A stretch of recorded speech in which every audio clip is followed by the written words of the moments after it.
Good evening, followers of a Basement Quality Banter. This is episode number 9, and we have a special guest this evening. Angus, how are you? Good. Thanks for having me on. It's been 9 episodes now, so I thought we'd get a special guest in. What are you drinking? Yeah, it's like gone for a good old classic The Windjammer IPA. Windjammer. Lovely. Good old classic. Yeah, my son had training last night, so I lobbed into I don't know what bottle shop it is. It's one of the Coles bottle shops. That's about one of the best choices. Yeah, I've gone the Matso's Nightlife Strong Ginger Beer, 6%, 330 ml can, Strong ginger beer. and another ginger beer. So I don't know. I've just got a taste for ginger beer at the moment. So uh, haven't had this one. I've had the normal Matos. I haven't had their strong one. Yeah, I find the 330 mils kind of irritate me a bit. You have like two sips and it's gone. You know. As much as the companies talk about being competitive and margins and things like that, the amount of 355s, 330, 345 cans, they're already saving compared to a bottle. Um, I remember when 30 packs were released, they were the same price as 24 stubs because cans were cheaper to produce. So you will get Yeah. an extra six cans. Um, I think it's a bit of a profit grab. Like I've said before, there's pages for 375 cans or else. So yeah. In saying that, it's a very nice beer. Nice ginger beer, nice warmth, nice funk. Really tastes like proper ginger. Yeah, it's not bad, that one. Nice one. How's your I Windjammer? don't have to give you. Yeah, it's good. I don't have to give you any notes on Windjammer. We've all had a bunch of them. Lovely. Does does kind of feel like they've dropped the hops down though. Not not as punchy as it used to be. There's probably a Maybe. financial Asati decision. I find sometimes when the big conglomerates take over breweries, I think their ingredients budget does get does get cut a bit, and the beers are built Yeah. to a budget. Um, I know all beers are built to a budget, but I find that seems to be the case with some of those recipes. Yeah, I think yeah, they build to a budget on a financial sheet as opposed to what the brewer wants to achieve and what they're willing to spend on the ingredients to then charge. It's more a financial decision as opposed to I don't know, a beer decision, I guess. Definitely. Yeah. I do like what Matsos have done on the Sunshine Coast. They bought the old pub, sold all the pokies so they could develop it.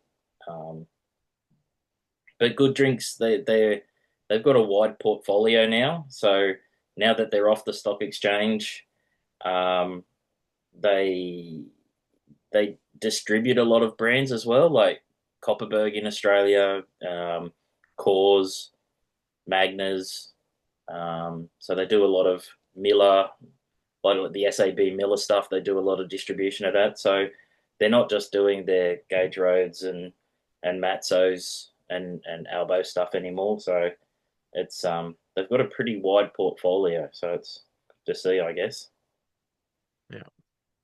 So how Whereabouts are was they? sorry? Whereabouts are they? Matsos, are they on Sunshine or Gold Coast? Sunshine Coast and Sunshine Coast. yeah, Broome in WA and Perth in WA. Yeah, but Yeah. yeah, up the sunny coast. I haven't been to their venue up there, but apparently they've got a distillery there now too. So um, I would say that they will dive into RTDs and that as well, more so. So how was your GABS field trip? That was good. It was very, very much a field trip. Uh, um, it was good. It was down probably half the venue size when I went last. I think it was 2 years ago I went. So they'd cut it in half, and it was like they were really packed in, but it was obviously quite smaller. And certainly for like the first couple of hours, the tap lines were pretty hectic. Like 7 people deep, and I kept kind of doing a loop around, and seeing all the people there. And I'm like, nah, not going to bother yet. Yeah. Wasn't until about 2:30 it started to drop off a little bit, and by that stage, I only had enough patience to grab 2 beers instead of the I don't know 9 or 10 that I'd kind of listed. So I did get the Felonious Groot, which it was an interesting beer. I think to drink more of them, I'd need to drink more of them to get used to the complete lack of hops. Like you're just used to some form of hops being in your beer. Uh, so it was quite herbal, like really. I wouldn't say vegetal, but that kind of flavor. Um, so it's kind of interesting. Um, Was it and I got the grainy? green Was it gully. grainy as well? Did it taste? Sorry. Did it taste sort of grainy, the Groot, or just really herbal forward?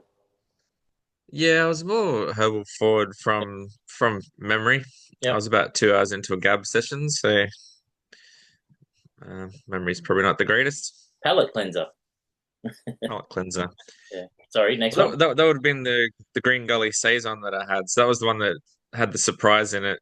I don't know what the surprise was, but it was nice, really nice Saison, nice and dry, really high prickly carbonation. Um, so yeah, I don't couldn't pick what. So that were the only two actual tap beers that I bothered trying to get. There was only one container bar. Was that right? Yeah, yeah. So it's along the far wall. Um, yeah, and that was it was all the way along pretty much. But yeah, it was the line didn't drop off till about 2:30 or so, and even though it was still like kind of 3 or 4 people deep. So I don't know what they can do about that. It's kind of Well, they frustrating to go and used to have two container bars at least at Brisbane. yeah, yeah. So it's like they kind of chopped it in half. Mm. So And yeah, there's just one container bar, and then um, exhibitors. yeah, we had quite a few of the exhibited beers. So we right near the door when you walked in was Delirium. So kind of grabbed a I think I grabbed there a 5.5% saison to start off with. They had a 12%. I can't remember what it was. It was like a stout, I think it was, Okay. and I think that would have been a silly decision to kick off with a 12% stout. So went for the somewhat more reasonable 6% saison. That they had a competition where when you bought a beer, you got to stick your hand up an elephant's ass and pull out a ping pong ball, and you either won a hat or a stubby cooler, or I can't remember what else it was. There was a third thing. I won the hat, and like, it didn't even fit on my head. It was like it was from one of my kids. I just gave it back to him. Like it doesn't even fit on my head. Oh, well. For those who don't know, the Delirium brand, their logo is a big pink elephant. So he's not being facetious when he's talking about a big inflatable balloon elephant. So yeah, That they had that on top of their stand, but this was like just a that's a cardboard cardboard cut one. out of a large elephant. Yeah, Yeah, I don't know the reference. I know Carlsberg has an elephant beer because it's big and strong. It's their higher percentage one. I don't know if Delirium got their name sort of the same way. The big pink elephant. Yeah, it's a bit odd. yeah. I'm not too sure either. I'm remember making a mistake with the Carlsberg elephant beer and not realizing that it was is it 9.5% or 9% or something? Only 7.2, but 7.2. when I was in Germany, I found black label elephant Carlsberg. So if that's not strong enough, there's like an 8.5% black label Carlsberg elephant in Germany in a 500 ml can for €3 at the supermarket or something like that. Yeah, Yeah, that's re- yeah, yeah. yeah. What else? I had so kind of the exhibited beers I had a bunch of Schlenkerlas, Wayne Stephans, Carbon Six, Earth Beer Company, Delirium, Black Flag, and there's probably a couple others that I've forgotten about, Mm. but they were pretty good beers. was a good vibe Uh, though. yeah, it was good. It was pretty busy. Yeah, then that had bands on. I normally do. Um, I didn't that tattoo stand. It was who was that? That was Black Was it Flag. Black Flag? Yeah, I saw And that. so there's some dudes there getting tattoos. I couldn't see what they were to see if they were regrettable. They had to spin a wheel and they got what they won on the wheel or something, which was a bit scary, Oh, is I that thought. right? Okay. But they've gone with they've had a half pipe in there before. Yeah, they're sort of that real sort of skatey tattoo like I think all the Flag team have they're just covered in tattoos. So I think that's that sort of culture that they've got there. But I don't know, beer fest and tattoos probably don't go together. Yeah. Well, at least there's only a small selection of predetermined tattoos. Like people aren't getting like dumb ideas they've thought of sitting at the beer table. Hey, I'm gonna get this. Yeah, it'll be interesting to see that. Anyway, maybe next year they'll have a laser tattoo removal or something. Laser removal. Yeah. They might get a few. What else? I didn't try Miguel's Spanish style beer. The lineup for that was massive, so I couldn't be bothered. Yeah. Um, I forgot to buy tickets in the German competition, so I'm not going to Germany in September. Honestly, we send you on a field trip and you've just let us down, honestly. Well, here's the field trip bit. So I went out afterwards with Liam, one of my homebrew mates, and we went to Brisbane Brewing, and then went to I think it was Milton Brewing, Yep. where there was some live bands playing, and I was sitting at the table with Liam and a bunch of mates, and I went outside and to get away from the noise for a little bit, basically, and then decided to go home and left my phone and glasses on the table. So after an hour, Liam was like, "I don't think Angus is here." So anyway, so I had to catch up with Liam on Sunday at the German club to get my stuff. So there you go. It was a proper field trip. I How'd forgot my you shit. get home without your phone? Well, I had my go kart in my pocket, Oh, yeah, 50 so I cent didn't. fares, of So course. yeah, so I just caught the train to the city and then the bus home. Ah, And I remember getting onto the bus and then looking at my phone. I'm like, ah, crap.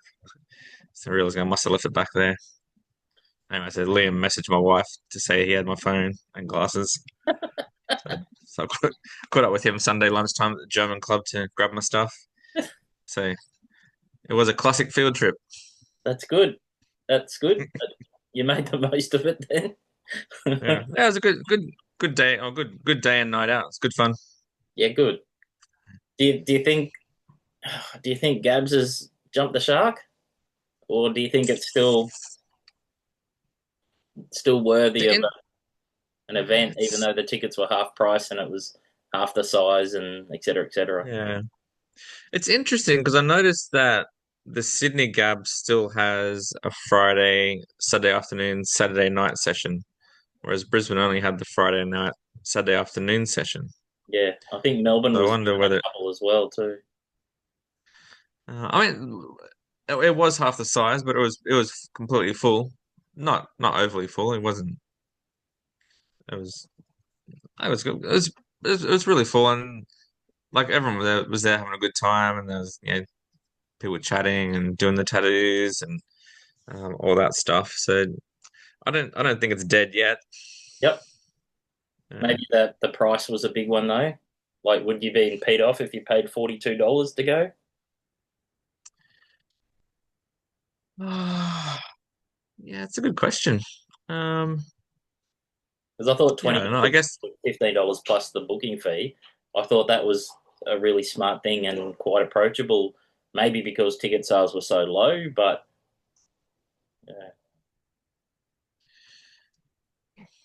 yeah, I'm not too sure. I mean, I guess I didn't realize it was half the size. So if I had paid full price for a half size Gabs, like that may have been a bit irritating yeah, because I don't think that was mentioned anywhere. So, no, not yeah, at all. but I don't know, $15 tickets. You can't argue with that, really.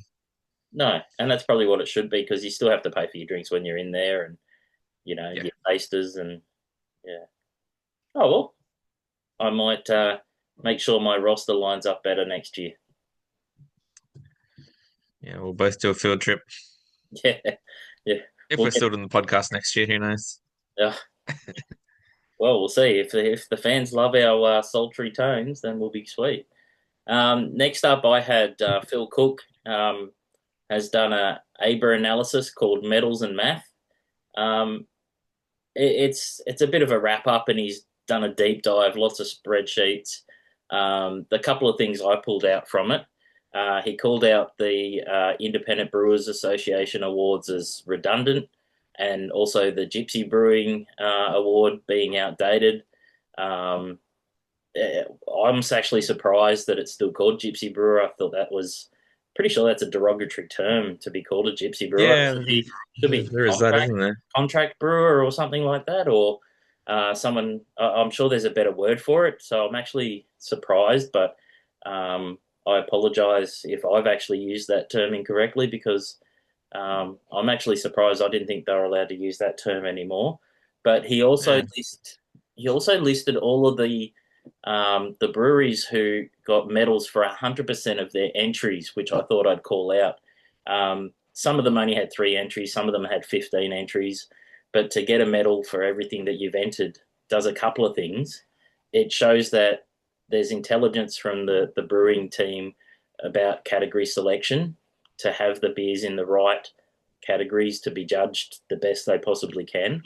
But it also shows that obviously they've got quality production overall. So um, I find that the category selection is huge, and the fact that all these breweries have got 100%. So Brick Lane, Slipstream, Felons, Garage Project from New Zealand, Urban Alley, Stomping Ground, King Road, Two Bays, which is the gluten-free Margaret River Brewing Co., Bent Spoke from Canberra, Moffat Beach, who are just brilliant at everything they do from the Sunshine Coast, Boundary Island, Rocky Ridge from WA, CUB Cascade, and CUB Abbotsford, which I thought was really interesting. They're not classed as Asahi. They've done their own entries into the awards. Um, Truma from USA, Wedgetail, which won the best beer, that dark lager. Wolf of the Willows, Merino, Diatribe from the US, and of course Dollar Bill. So all of those breweries got a medal, either gold, silver, or bronze, for every beer that they entered into the awards. I thought that was pretty cool. He yeah, also, no, you're right. that's pretty good. That's pretty good effort. I remember listening to, I think it was Phil Sharp, Yep. um, talking about the thought process involved in putting beers in, where you basically end up just ignoring what's on your label, ignoring what you think it is, tasting it, and then just sitting in front of the guidelines and just going through and going, yeah, which which style does it tick the most boxes in? So just because you've called it a pills or IPA doesn't necessarily make it so according to the style guidelines. So you forget what you think the beer is and tick as many boxes as you can. A couple of years ago, the AIBAs and then the Royal Queensland picked up that it has to go into the category that it's marketed as, because there was an issue with, I think it was Black Hops at the time. They were entering a pale ale with an IPA, like a beer that they called an IPA, but it was going into a pale ale because you couldn't have an IPA unless it was over 5.8% or something like that. Yeah. So you actually had to enter it into the category that you marketed it as. So all of Okay. those, so they did sort of change that loophole a bit. Um, I don't know how policed that is, but if you say your beer is an IPA, it's got to be entered as an IPA. Yeah. Okay. That means that it's got to reach those characteristics of an IPA, otherwise it can't be judged as. So I think they a couple of years ago they did change that loophole, Yeah. Right. but you're right, and Phil would know he built the Royal Queenslands. Um, there were people sort of entering beers as pale ales when they weren't, etc., to because they shone as a pale ale, not necessarily sold as Yeah, a pale ale. Yeah. yeah, you got to play the game. Which leads to the next point. Hawkers won Best Large Brewery, which is fantastic, but they had less golds than other eligible sized breweries, which was another thing that feels called out here. But it's based on the score of your top four beers. So um, I think they had six, and Stomping Ground had eight gold medal beers. However, it's taken from the four highest scoring beers wins the trophy. So four of the golds from Hawkers must have been really shiny golds, whereas maybe some of the stomping grounds weren't as shiny golds as we say in the judging community. So between that 17 and 20, maybe they got some 18s and 19s instead of 17s. So I thought that was quite interesting. A lot of other brew comps go on medal count, not on scores. Yeah, So that's something that he's called out. And the World Beer Cup, it's gold, silver, bronze. That's the top three. Um, and I think a lot of people get confused when, this is a gold medal winning beer when it's more of a scoring system rather than an award system. yeah. I remember Phil Sharp had a big blog post on his website about the fact that yeah, like gold doesn't mean you won the whole thing. It just means you achieved over a certain score along with a bunch of other beers as well. So Yeah. just because you got gold doesn't mean you won. It just means you scored over a certain number of points. And it was a And really good example of the style. Yeah. Yeah. yeah, so you just floated the idea of well, actually making it gold, silver, and bronze for the first three beers, and it being an actual place getter medal as opposed to just achieving above a certain score threshold. Well, apparently the Korean beer awards, it's gold, silver, bronze, but you could win a silver and there's not a gold and there's not a bronze. It's not the first, second, third. That's just what it is in that category too, which Yeah. is another interesting thing. I guess the wine awards are very similar, and you see a lot of wine labels with all the medals on the front. It doesn't necessarily mean they won a gold medal. They were awarded a score. So Yeah. yeah, there might be something in that, I reckon. It also lists the packaging, which I found interesting. Keg entries won 83.7% medals. Could be any three medals. Cans were 77.1 and bottles were 72.6. So the fresh kegs scored much better than the packaged stuff. So I thought that was really cool. So if you want to check it all out, all the stats, go to philcook.net. There's some really cool stuff if you like beer and you like stats and you're a bit of a nerd like me. I thought it was really cool. And it's not a paid post. I just saw it and I'm sharing it. Yeah. By the way, So if anyone wants a sponsor, we're still open for that. What did I have next? I saw that Matic are now filling A-type and corny kegs.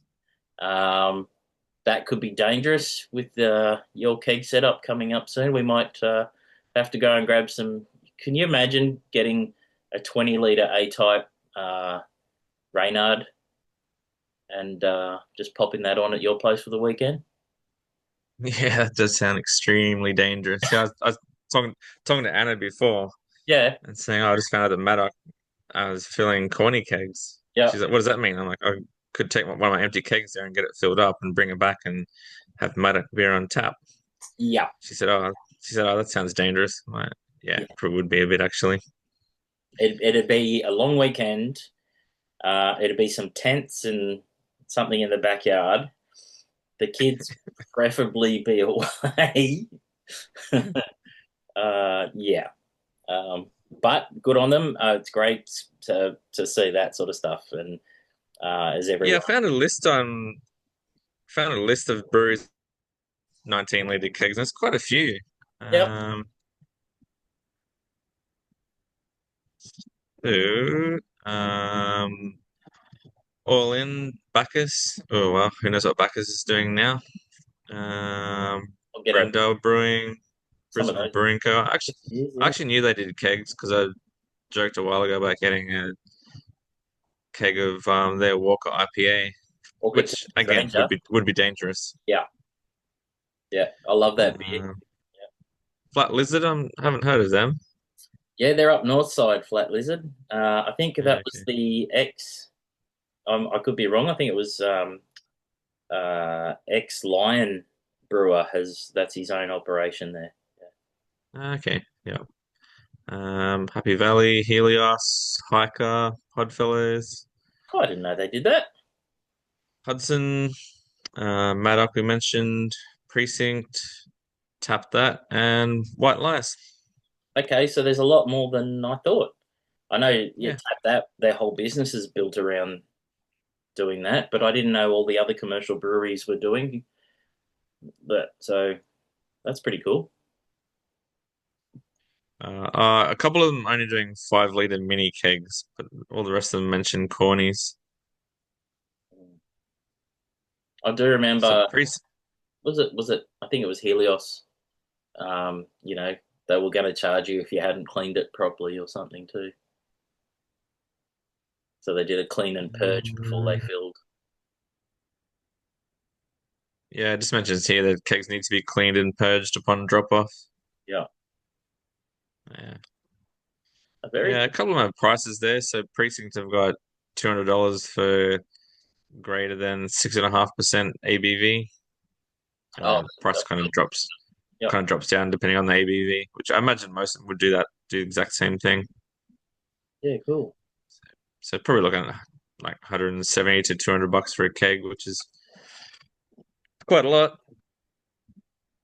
It is. It is. If it's good beer though, couldn't Yeah, imagine getting a Sex, Drugs, and Rocky Road from Bacchus in 20 liters. That'd be all right. I mean, And I've sit on that one for a while. actually, Puppetry of the Peanuts. That was really good. That's like a 14% peanut one. That'd be pretty flash. Nice. And then on to sport. Unless you had any more beer stuff. No, that was it. Cool. Well, we just had the Monaco F1 or Monaco, depending on where you are. Um, I've seen some great solutions to perhaps the boring monotony of the race, including a Mario Kart Rainbow Road section over the bay. I thought that was really cool. That Um, would be cool. um, yeah, it is a bit of a you got to win that one on Saturday. I think that's what that comes down to. Yeah, I was quite because I watched the 30-minute recap on the Formula One website, and so it's 30 minutes. It's about 15 minutes in is when they all start doing their pitting. So I'm like, oh, this is going to be pretty interesting. But they all just pulled off their pits really well and came back out in the same order. I'm like, okay. So Yeah, nothing exciting happened with the new mandatory second pit stop, and just business as usual for whoever started first at the Monaco. yeah. A lot of them say the cars are too big now for passing, um, which they go a bit smaller next year. But yeah, it's an interesting track still. I still like it. But this Did you week, watch the yeah, Did you watch the electric one, electric yeah, race? there was passing in that. Yeah, there was a lot of passing and there was a lot of crashing. Yeah, Jeez, that was like it's 12 or just the 13 car sound. pile up. Man, I like the racing, but there's something about just that little whizzing sound that they're fast, but just the sound's just not enough, is it? yeah. Yeah. Yeah, it's no V10 screaming its tits off at 14,000 RPM. And there was mention that they could do that in the next lot of regs with this new the sustainable fuel that they're bringing next year. They're making this, I don't know, it's a plant-based fuel that they could actually do the V10s again, and that would be pretty cool. I'm sure the oil-based nations are probably against that now that what do we got? Bahrain, Abu Dhabi, Yeah. Saudi Arabia, Azerbaijan. Yeah, Yep. yeah, probably not going to happen. Someone's been watching the Cars movies. Yeah, yeah, I can't remember the name of the character, but he's got his plant-based fuel. yep. Underrated those movies. I thought they were pretty good. Yeah, I've watched them for my children only, of course. So this week's Spanish GP, I think Mercedes and Red Bull will perform better with the quicker corners. However, the whole field gets new regulations regarding the flexibility of the wings. And I think that's where McLaren has done really well this year because they've got quite flexible wings. So if everyone has got the same parameters there, I think McLaren might lose their edge now that these regulations have come in. So it'll be interesting to see how this GP turns out. I think Mercedes and Red Bull will do better than they have been. And last night, of course, Origin won. Huge crowd, scrappy game, better team won. Um, I was at my local Containers for Change place here in Logan home today, and they've got the contract for Suncorp. So they yep. were emptying the huge, I think they're 500 litre bins, and it was all, 4X and 4X ginger beer. And like, Yeah. I thought they would have a different system. I didn't think a little collection place would have the contract for a stadium in Loganholme. It just seems really odd, but the Yeah. amount of stuff that was coming in was phenomenal. Oh, someone's got a mate there or something. Oh, it's crazy. Um, I'm one of those rare New South Wales team supporter, Queensland supporters. But I've also got a mate who goes for the Titans and goes for New South Wales, so it does happen that way. But yeah, very intense first half, pretty scrappy second half. Um, but I love the intensity. It's a good game of footy. You watched it? Yeah, I watched it. Well, yeah, I grew up in New South Wales, but I was always supported Queensland because Dad was from Queensland. Yeah, my So, grandfather, same thing. Yeah, mum supported New South Wales, so we had a good old in-house ding dong when the State of Origin was on. yeah, yeah. It's a bit of fun. It's good footy. Um, I don't know what we can do to stop Payne Haas though. I used to work with his cousin, and he's just an absolute machine. That Payne Haas. Yeah. Yeah, I think all the New South Wales forwards absolutely dominated the game. They just made easy meters every time they got the ball. They were Yeah, getting tackled and making another 4 or 5 meters, just rolling on. yeah, I thought their forwards won them the game. Like they yeah, absolutely brilliant game, all of them. yeah, And I thought our kicking game was very, very ordinary. yeah. Um, every kick was going straight to a waiting New South Welshman. He had like 7 or 8 meters to run before he got tackled. Uh, rushed grubbers where they kind of panicked and just kicked it away. Like, yeah, it was. I don't think the score line represents how much better New South Wales were than Queensland. No, well, they left 8 points with all the missed goals. Yeah, So that would have been a better indication of the game if they'd had those 8 points. yeah. Next one's in Perth, which will be interesting. Yeah, it'd be interesting to see if it's got the same intensity from the crowd. Although saying that, the crowd wasn't all that intense because Queensland got the bum smacked. Yeah. I But yeah, don't. it'll be interesting to hear the crowd intensity in Perth. Yeah, I'm a Queensland supporter, but I also love watching good footy, and New South Wales did some good footy, and I've got to give Yeah. credit where it's due. It was good. Hopefully, we'll bounce back and make it a. I like it when it's a decider for the last game anyway, but just watching the high level of footy is really good. So that last game will be in Sydney, won't it? Yeah, Yeah. yeah, yeah. Ooh, decider in Sydney. Yeah. Optus Stadium's pretty cool That'll though, be good. so it'll be cool to see the support there now that they're getting the Western Bears over there too. So yeah, it'll be good. Yeah. Alrighty. Well, When do that's they start up next year? it's next year or the year after. I don't know when PNG come in, but yeah. But a couple of their home games have to be at North Sydney Stadium as part of the deal, Yeah, which is I interesting. know.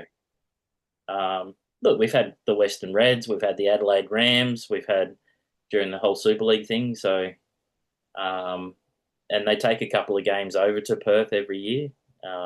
When I was over for the AIBAs, no, for the Indie Awards last year, we were staying at the same hotel as the Sydney Roosters, so they were over there at the same time. Um, and their breakfasts, they have a big breakfast. Elite athletes, But yeah, um, Any field trip stories from nah, the players? not that I know of. No, I think they behave no one themselves peeing in the these days. corridor, or No, no, no. I think they're a bit more behaved these days. Everyone's got social media, so yeah, too many people with phones. yeah, yeah. Alrighty, mate. Well, that was a lovely chat, and thank you for everyone for listening. And we will do the same next week. All right. See you, everyone. Oi, cheers.